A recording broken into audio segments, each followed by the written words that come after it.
Presiden Donald J. Trump nyeletuk paus lemah soal kejahatan dan buruk di kebijakan luar negeri. Media ribut, serta diplomat juga panik. Namun, apa dampaknya? Hari ini kita akan kupas dalam Head of Religion versus Head of Country, perseteruan Trump dan Paus Leo XIV yang bikin dunia terbelah. Siap? Mari kita selami awal mula dari ledakannya.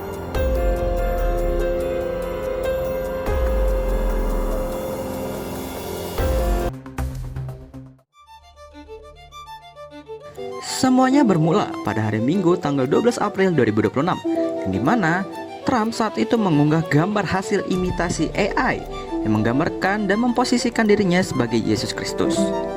Publik pun langsung ramai, apakah ini disengaja atau salah unggah? Namun, Trump sendiri mengatakan bahwa saya memang posting, tapi saya pikir itu saya sebagai dokter dukung palang merah.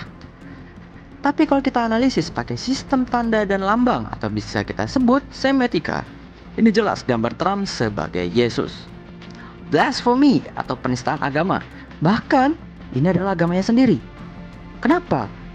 Selama ada laporan dan diterima hukum, bisa jadi ini kasus pidana.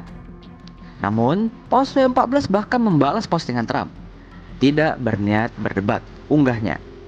Dia tenang, bahkan berkata, saya tak takut pemerintahan Trump. Saya suarakan Injil, panggilan gereja. Terlihat humanis banget kan? Konflik pun naik ke level kepemerintahan. Tidak hanya pemerintahan presiden, tapi juga wakil presidennya, J.D. Vance, kena imbasnya. Di forum internasional, dia mendukung Trump. Tetapi di satu sisi, dia tetap netral agar hubungan AS Vatikan tidak rusak. Ketegangan ini bukan main-main, dikarenakan diplomat dua negara langsung was-was. Oke, kita masuk sekarang ke komunikasi politiknya. Trump dan Paus Leo XIV itu merupakan dua aktor besar. Dan apa sih pengaruhnya? Tentu pertama adalah perpecahan pemaknaan bagi masyarakat. Presiden itu adalah wakil dari kekuasaan eksekutif, baik di bidang politik, ekonomi, sosial, bahkan bisa menyeluruh. Perselisihan antara agama dan dunia ini menunjukkan akan adanya suatu ketegangan, di mana Paus mau menghentikan genosida dan perang demi perdamaian, sementara Trump ingin melanjutkan perang demi keamanan negaranya. Dari teori retorika, patos Trump itu menggebu-gebu, emosional, sementara Paus itu lebih tenang dan suaranya juga lembut. Etos Trump itu lebih kritis langsung, tetapi Paus itu menyindir secara halus, bahkan jarang menyebutkan nama Trump untuk menyindirnya. Efeknya, kita pakai menggunakan Types of Effects ABC, yang dimana ABC terdiri dari Affective, Behavioral, and Cognitive. Masyarakat terbagi kubunya. Setelah kita melihat bagaimana dari komunikasi politik, sebenarnya apakah bisa ini tidak terjadi? Sebenarnya ini bisa tidak terjadi mengenai ketegangan ini, tetapi dikarenakan ada media, makanya ini meledak. Tanpa media sebenarnya tidak perlu meledak, bahkan tidak meledak. Bahkan media bebas sekarang siapa aja bisa jadi jurnalis. Mengapa bisa terjadi? Karena kita sudah masuk di era buzzer, yang awalnya dari pemasaran, promosi mulut ke mulut. Bahkan 63 dari 70 negara, politisi bisa menggunakan buzzer untuk menyerang lawannya, mempengaruhi opini publik. Tapi semakin banyak buzzer, beritanya berkilat, apalagi ada penggiringan.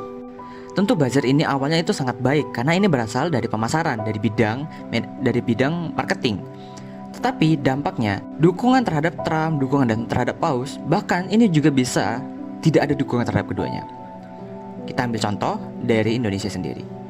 Dari film The Ice Cold, film kopi cyanida, yang dimana pada tahun 2016 media itu memframing Jessica Kumala Wongso sebagai penjahat. Masyarakat emosi, kognisi terpengaruh, bahkan mahasiswa juga curiga ayah korban adalah dalangnya. Media jujur kuat banget. Kita melihat tahun 2016 bahwa media itu memframing Jessica Kumala Wongso. Tapi sementara setelah film The Ice Cold muncul, masyarakat bahkan hingga ke mahasiswa itu mencurigai akan ayahnya sendirilah yang menjadi pelaku dari pembunuhan anaknya sendiri.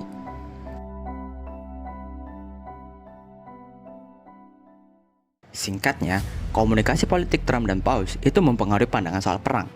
Pada satu sisi mengenai keamanan negara, sementara di satu sisi mendukung perdamaian dunia. Bagaimana dengan media? Tentu, media bisa menekankan keduanya. Tetapi menjadi suatu pertanyaan besar, apakah media, kekuasaan, dan pernyataan bisa membelah masyarakat?